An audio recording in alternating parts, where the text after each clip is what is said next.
The original tenets, going back decades, of what we now talk about at Nomad Capitalist was the idea of being a perpetual tourist, a perpetual traveler, basically going around the world living on tourist visas for a month, 3 months, even 6 months at a time. Does that still work today, though? I'm going to give you my thoughts.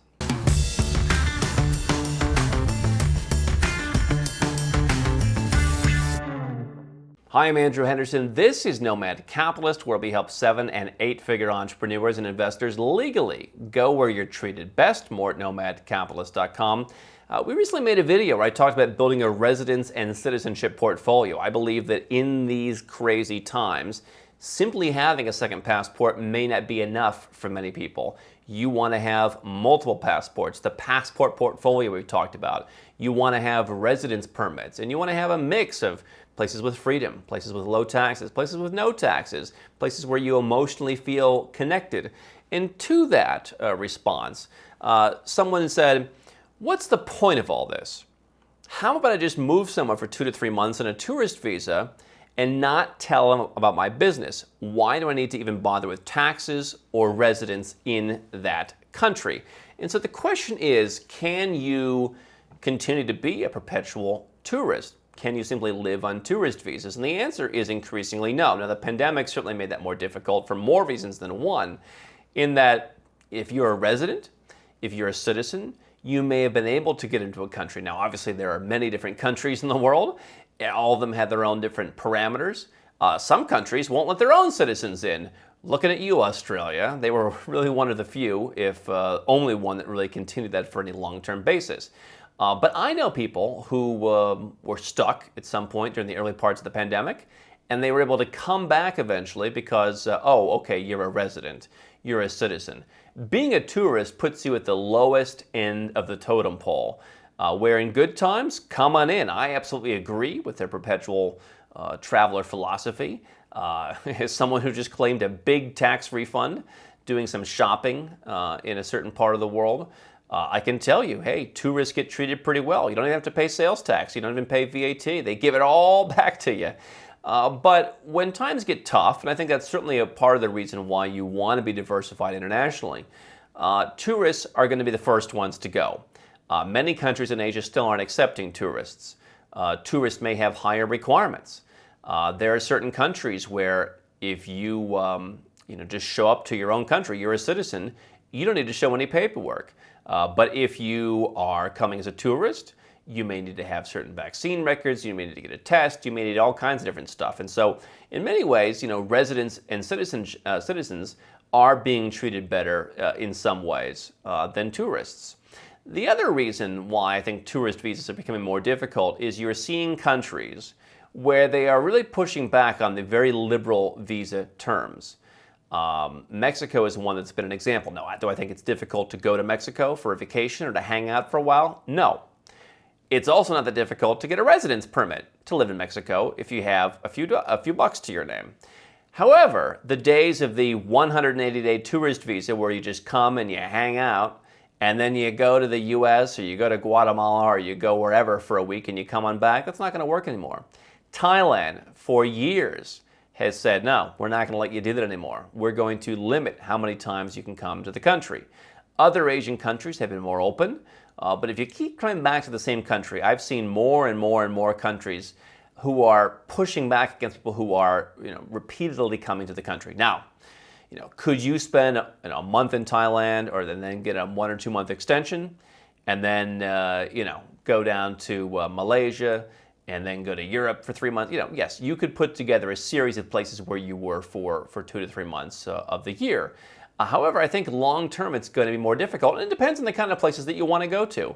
And it may not always be the places that you think. I was in El Salvador a number of years ago, and I won't say they gave me grief, but they kind of pushed me around a little bit, like made sure I dotted all the I's and crossed all the T's to get in on a tourist visa. There were a couple different places that you had to go back then. I don't know if it's still the same this year, but you think, this should be easy. They should be welcoming here.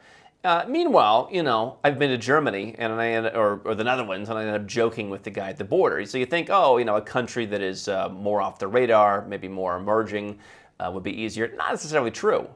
And obviously, it just depends on who you get on that given day. So I think that relying increasingly on tourist visas could be dangerous. What I would want to have at least is some kind of base in that part of the world. So I have a base in Latin America in Bogota, and if I'm going to Mexico, I'm probably going from Bogota, or I'm going to Bogota afterwards. Or if something happens, I'm going back to Bogota.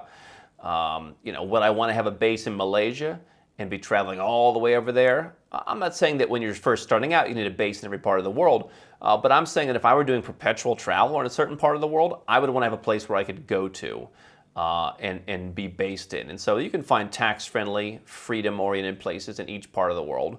For me in Asia, the base has been Malaysia.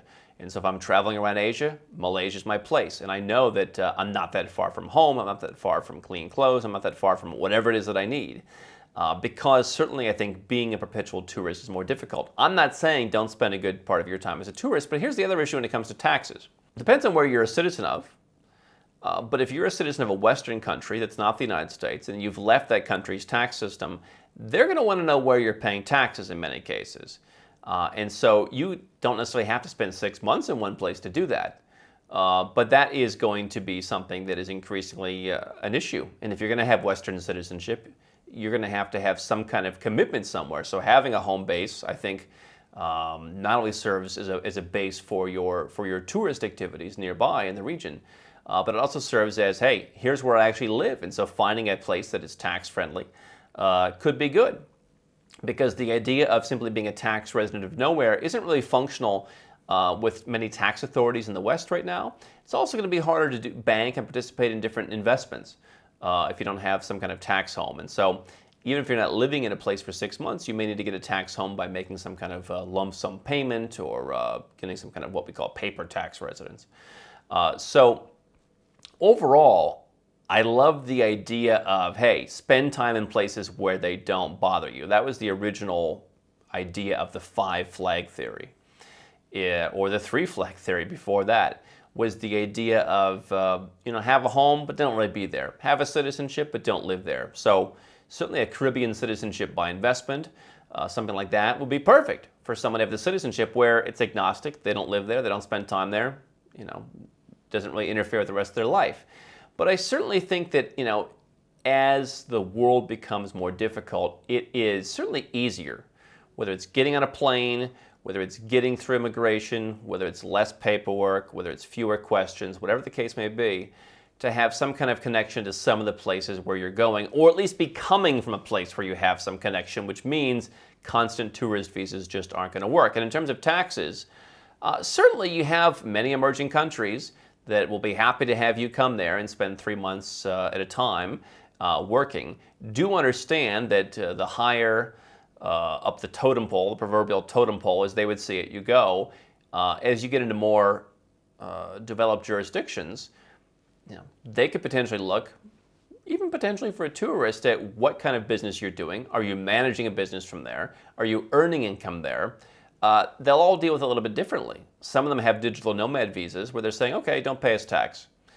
Some of them will say if you pay tax somewhere else, don't worry. But if you're not paying tax somewhere else and you're living this tax-free perpetual traveler lifestyle, I do think having some kind of official tax home and putting in place proper criteria for when you're going to countries, especially like in Europe, for example, to where you don't fall into their tax net is important. I think those are all good reasons to develop a bit more infrastructure than would have been necessary decades ago for the perpetual tourist lifestyle. Don't stop now. We've got well over 1,000 more videos here on YouTube for you to watch and learn how to go where you're treated best. And if you want to work with Nomad Capitalists personally, go to nomadcapitalist.com/apply, learn about our unique, tried and true process, garnered over years of experience, and learn how you can become our client.